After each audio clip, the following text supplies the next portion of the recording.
Hi guys, I'm here for your wrap up for the week, talking about solutes, solvents, and solutions. Over the past week, you've been doing Nearpods and you've shown me your solutions, so I just want to make sure that we are all caught up on what we need to know for the week. So here is solutes, solvents, and solutions. So you learned that you have a homogeneous mixture and a heterogeneous mixture. Homogeneous means the same. In fact, the prefix HOMO, homo, means same.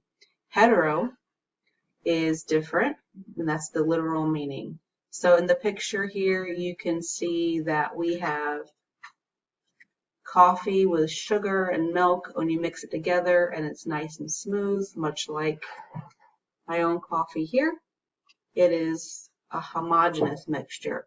But if you are left with clumps or sugar, then that is a heterogeneous mixture. Next, you have the solute. So breaking it down into what makes a solution. You have solute is what is being dissolved. The solvent is what is doing the dissolving. And the universal solvent, as you can probably guess, is water, because water dissolves almost everything. And then, so you have solute plus a solvent, that gives you a solution. In this picture, you can see that you have a mixture of sugar and water, and it's being added. If you can't even see the sugar molecules at all, you can't even tell it's there, that is an unsaturated solution.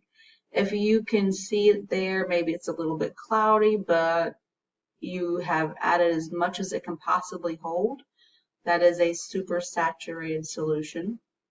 I'm sorry, that is a saturated solution, my bad. And then supersaturated is where you cannot hold any more of your solute, and you can actually see it at the bottom. And you should have seen this during your PhET simulation that you had earlier in the week. Then when we start talking about concentrations, you have many different concentrations here across the top. This one has hardly any.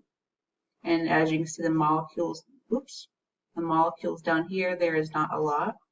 And then as you go, there is still the same amount of water, but there is more of the actual solute in the container, and therefore your molecules are going to look like this, and it has become saturated and very concentrated.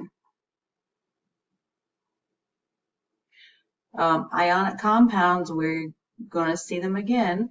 Remember, ionic compounds are metals and nonmetals joined together. And then if you also remember, they can conduct electricity.